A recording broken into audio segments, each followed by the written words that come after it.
ये जो पेशाब करने वाले लोग हैं, इन्हें कानून का, पुलिस का कोई भय नहीं होता? देखिए, कानून पुलिस का भय इसलिए नहीं है क्योंकि इनके साथ जो ब्राह्मण समाज है वो पूरी तरीके से खड़ा हो जाता है। और ब्राह्मण समाज अपने दलित को बेइज्जती कर दो, तुम हमारे पास आओ, हम तुम्हें धन देंगे, चेक देंगे। तो ऐसी जो सोच है, ऐसे लोगों की सोच हमेशा धर्म से चली आ रही है। आप देखेंगे इन ब्राह्मणों के मुंह पर जिस दिन अगर ये सारे के सारे जो जिनके ऊपर ये पेशाब कर रहे हैं, अगर ये लोग उल्टा इनके ऊपर करने लगे तो ये तो इनके पेशाब में बह जाएंगे। भाई साहब, इतनी संख्या है इनकी हो जाते। यानी ये लगता है कि ब्राह्मण का मान सम्मान पूरे देश का मान सम्मान है, ब्राह्मण की बेइज्जती पूरे देश की बेइज्जती है। ब्राह्मण की बेटी पूरे देश की बेटी है, दलित की बेटी पूरे देश की बेटी नहीं, केवल दलित की बेटी है। और ये जब तक ये समाज ये सोचता रहेगा,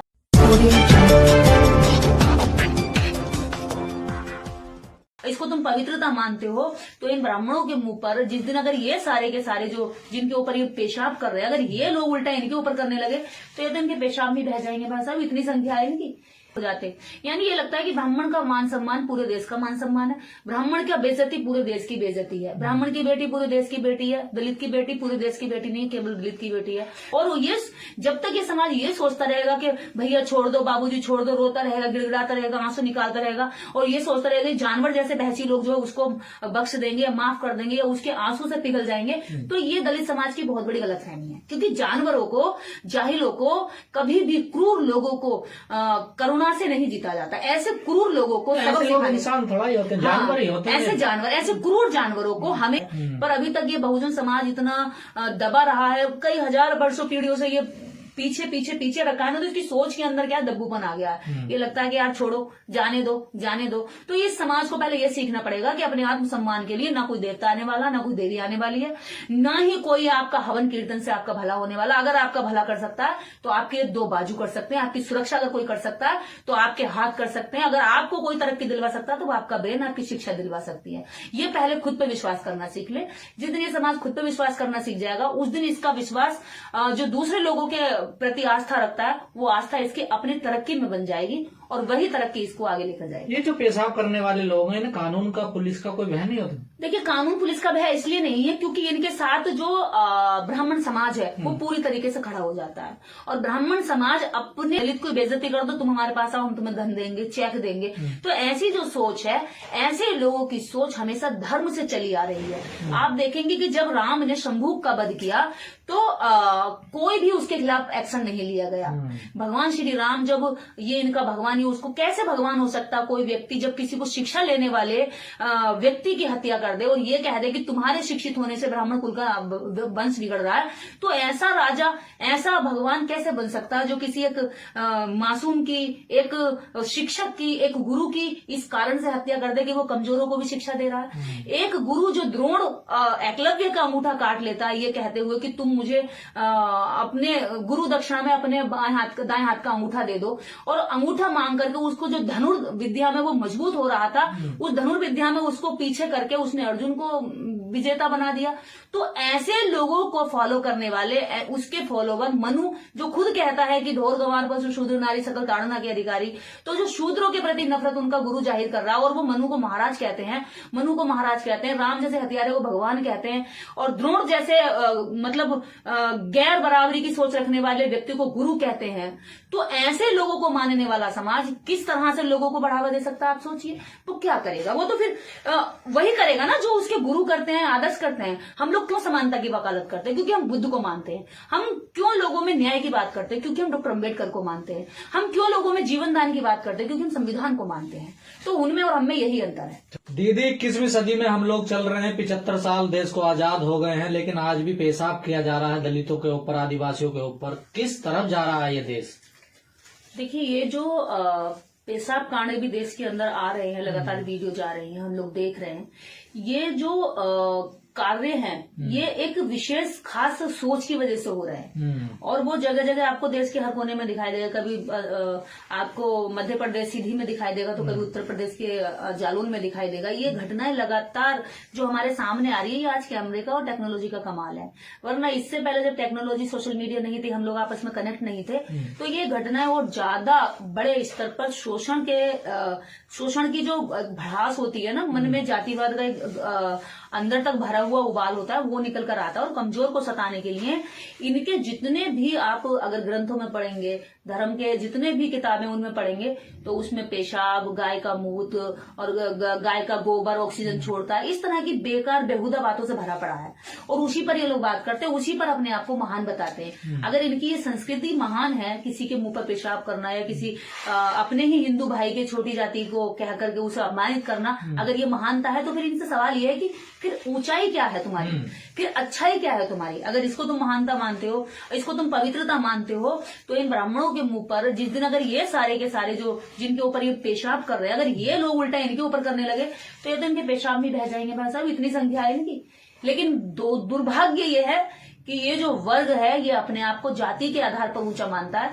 भले चाहे इसमें ज्ञान का कुछ भी ना असर हो, भले चाहे इसके अंदर सामाजिकता ना हो, मानवता ना हो, न्याय ना हो, लेकिन ये जाति के आधार पर जन्म से लेकर के मरने तक अपने आप को ऊंचा मानता है, क्योंकि इसने खुद ही अपना प्रचार किया कि मैं ऊंचा हूं, और समाज उसको आज तक ऊंचा मानता रहा है। तो ये इतने घटिया मुद्दे क्यों नहीं फिर मुद्दे बन पाते हैं? ये पेशाब जैसे कांड जो हो जाते हैं, जमीन मर जाता है कि लोगों का कारण क्या है? चुनाव में ये मुद्दे नहीं बन पाते थे। हाँ, देखिए मध्य प्रदेश में भी ये चुनाव का मुद्दा नहीं बन पाया। क्यों नहीं बन पाया? क्योंकि कांग्रेस और बीजेपी दोनों ही जो ऊपर की जो लोबी है, कांग्रेस हो चाहे बीजेपी हो, पार्टियां भले ही अलग अलग, उनके नाम अलग हैं, लेकिन उनके थॉट्स एक जैसे हैं। उनका जो दलितों को लेकर के प्रेम है दोनों का ही दिखावटी है। दलितों के प्रति जो वो काम करने के लिए बोलते हैं वो दोनों ही चुनावी जुमले होते हैं, क्योंकि दलितों को दोनों दिखावा करने के लिए जाते हैं, दलितों से सिर्फ वोट लेना चाहते हैं। उनके वास्तव में उनका उत्थान, उनकी उन्नति, उनकी तरक्की पे दोनों पार्टियों से ना कोई काम करती है और ना ही उनके शोषण पर आवाज उठाती है।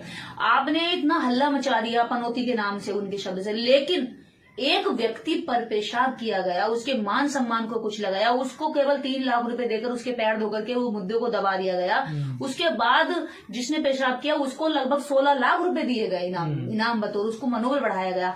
जब पेशाब करने वाले लोगों को हिंदू महासभा, ब्राह्मण महासभा, इस तरह की सभाएं मनोबल बढ़ा रही हैं और उन लोगों को प्रोत्साहित करने के लिए चेक देकर आ रही हैं, तो भाई दूसरा भी कोई कहेगा लो दलित पे पेशाब करो और 15 लाख रुपए ले जाओ। तो ये क्या है? ये सामाजिक असमानता को बढ़ावा देने के लिए इस तरह के संगठन सक्रिय रहते हैं। वो मुस्लिम का गीत गाते हैं कि मुस्लिम दुश्मन है, लेकिन मुस्लिम दुश्मन नहीं है, मुस्लिम उनका रिश्तेदार है। वो सारे जितने बड़े उच्च कुल के, उच्च कोटि के ब्राह्मण हैं जो ब्राह्मण संगठन चलाते हैं या हिंदू संगठन चलाते हैं, उनके जो बड़े बड़े लीडर हैं, उन सारे लीडरों की, सारे नहीं मतलब मैक्सिमम लीडर की, जो खुद मोहन भागवत हैं, मुखिया माने जाते हैं, उनकी खुद की भतीजी उर्मिला मातोडकर का पति जो है मुस्लिम है। तो ये मुस्लिमों को अपना दामाद बनाते हैं, लेकिन जो कन्वर्टेड मुस्लिम है, यानी कि ओबीसी में जो मुस्लिम है, जो मुस्लिम उधर जाके अभी भी दलित रहा है, ओबीसी रहा है, उसके साथ यहाँ के हिंदू दलित को और ओबीसी के मुस्लिम को और दलित मुस्लिम को आपस में लड़वा करके ऊपर के मुस्लिमों से संबंध स्थापित करते हैं। और यही कारण है कि ना तो कांग्रेस बोलती है ना बीजेपी बोलती है। आज जब पेशाब करने का मुद्दा, अगर मान लीजिए ये व्यक्ति दलित पेशाब करने वाला होता और जिसके मुंह पर किया गया, अगर ये ब्राह्मण होता, दुबे के मुंह पर कोई दलित पेशाब कर देता, शुक्ला के मुंह पर अगर कोई दलित पेशाब कर देता या आदिवासी पेशाब कर देता, मान लीजिए कि जाति जहां पर पेशाब करने वाली है, यहाँ पर दुबे ना होकर के, शुक्ला ना होकर के, अगर यहाँ पर आदिवासी होता या दलित होता, तो ये इस देश के अंदर इतना बड़ा विस्फोटक हो जाता कि तुरंत क्या होता, ब्राह्मण एकदम से बेचारा बन के कहता कि हमारी तो कोई इज्जत ही नहीं है, हमारे साथ तो कितना बुरा हो रहा है। सरकारें हिलाने के लिए रात दिन चीची चीची करता, चिल्लाता, सारा मीडिया विरोध भाग भाग के दिखाता, लेकिन ना तो मीडिया पर कोई असर पड़ा, विपक्षी दल भी सारे एक हो जाते। यानी ये लगता है कि ब्राह्मण का मान सम्मान पूरे देश का मान सम्मान है, ब्राह्मण की बेइज्जती पूरे देश की बेइज्जती है, ब्राह्मण की बेटी पूरे देश की बेटी है, दलित की बेटी पूरे देश की बेटी नहीं, केवल दलित की बेटी है। तो ऐसी सोच पर काम केवल बीजेपी नहीं करती है, कांग्रेस भी करती है। और हमारी जो लड़ाई है सामाजिक समानता की लड़ाई है, ये स्वाभिमान की लड़ाई है, सम्मान की लड़ाई है, और उन समस्त अधिकारों की लड़ाई है जो संविधान में निहित बाबा साहब डॉक्टर अम्बेडकर ने इस समाज को दिए। यानी कि बाबा साहब अम्बेडकर ने सबको समानता का अधिकार दिया, लेकिन इस देश के अंदर आज भी करोड़ों लोग ऐसे जिनको समानता का अधिकार देते हुए इनको नफरत होती है। यानी आ से अनार लिखा तो उन्होंने कहा बाबा बहुत बढ़िया बहुत बढ़िया, उन्होंने फिर आ से आम लिख दिया, हमने कहा बहुत बढ़िया बहुत बढ़िया, उसके गुणगान कर दिए। लेकिन अब जैसे ही दलितों ने लिखना शुरू कर दिया अपनी कलम से आ से अधिकार, तो उनको नफरत होने लगी कि आ से अधिकार नहीं, आ से आम हो सकता है, आ से अनार हो सकता है, अमरूद हो सकता है, लेकिन आ से अधिकार नहीं हो सकता। लेकिन अभी तक हमें सुनने में आता था कि मारपीट कर दे, किसी का सर फोड़ दे, किसी को गाली दे दी, लेकिन अब नया ट्रेंड चला पेशाब करने का। बात क्या है ना कि इनको वो भी जो मुंह पर पेशाब करते हाँ, हैं।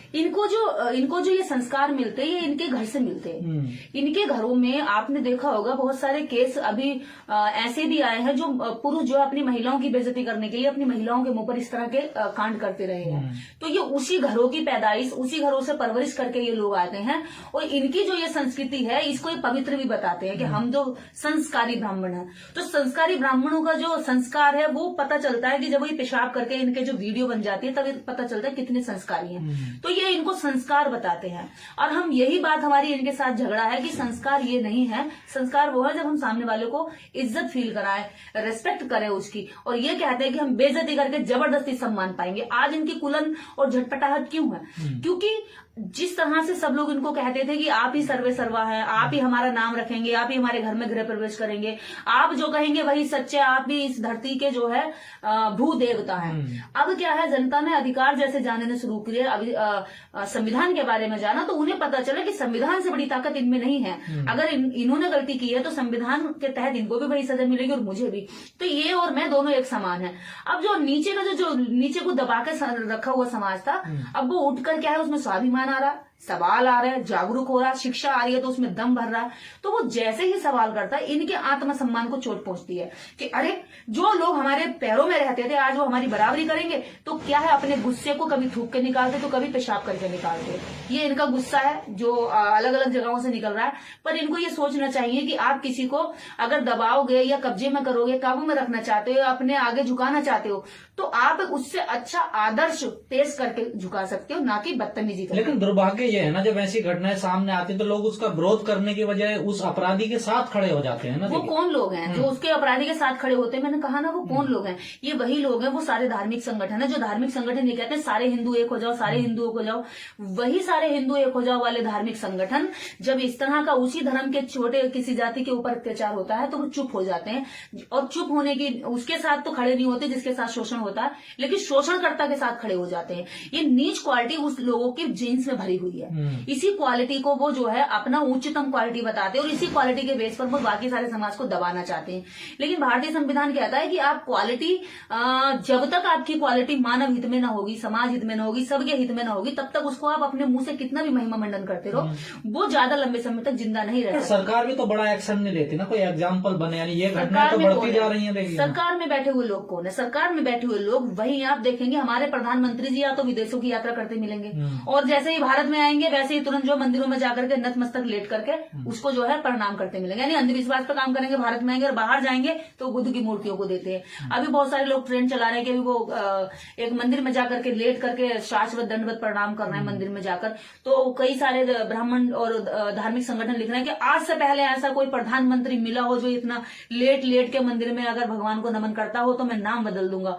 तो हमने उसको यही जवाब दिया कि भाई एक बात बताओ, प्रधानमंत्री का काम लेट लेट कर नमन करना नहीं होता। प्रधानमंत्री का काम होता है देश को अच्छी नीतियों के तहत देश की जनता को खुशहाल रखना, देश की तरक्की करना, देश को आगे बढ़ाना, देश की अर्थव्यवस्था को उठाना, देश में रोजगार देना, देश के स्किल को डेवलप करना, देश की सारी जितनी एजेंसियां उनको स्ट्रॉन्ग करना और विदेशियों के साथ अच्छे संबंध बना करके अपने देश में अच्छा बिजनेस कैसे खड़ा करा जाए, उसको स्किल कैसे किया जाए, दूसरे देशों से अच्छी चीजें सीख के अपने देश में उनकी शुरुआत करना और उनको मजबूत करना। लेकिन ये क्या कहते हैं कि हमारा प्रधानमंत्री इसलिए अच्छा है क्योंकि वो मंदिरों में जाता है। लेकिन हम देश की जनता ये चाहती है कि हमारा प्रधानमंत्री हमने मंदिर में जाने के लिए नहीं चुना था। हमारा प्रधानमंत्री हमने इस देश के समस्त नागरिकों को समान अधिकार दिलाने के लिए, न्याय दिलाने के लिए, इस समाज और देश में जो बड़ा तबका जिसको दबाया गया, कुचला गया, नीचे रखा गया, उस समाज को सबके बराबरी में आने के लिए प्रधानमंत्री को चुना था, ना कि इसलिए कि वो किसी एक वर्ग विशेष की रोजी रोटी। पहली बात तो मंदिर ने तो आज तक अनाथ आश्रम खोले,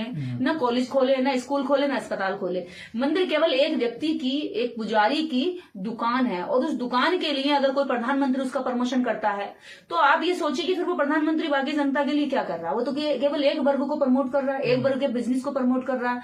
और वो जो वर्ग को प्रमोट कर रहे हैं उसके पीछे भी एक काम करती है, एक सोच है, जो सोच है आरएसएस। पर ऐसी घटनाओं से बचने के लिए क्या किया जाए? ऐसी घटनाओं से बचने के लिए मैं यही कहती हूँ एज ए एडवोकेट, आपको भारतीय संविधान सेल्फ सुरक्षा, आपको सेल्फ डिफेंस का अधिकार देता है। आपके ऊपर यदि कोई हमला करता है, आपके ऊपर यदि कोई अत्याचार करता है या आपके मान सम्मान को ठेस पहुंचाता है, आपके आत्मसम्मान को कुचलने की कोशिश करता है, तो भारतीय संविधान आपको सेल्फ डिफेंस का अधिकार देता है। आप भी उसका पलटकर जवाब दे सकते हैं, और वो जवाब जब तक ये समाज देना नहीं सीखेगा तब तक ये अत्याचार उस पर होते रहेंगे, क्योंकि इसको आसान शिकार समझ करके इस पे हमला होता रहेगा।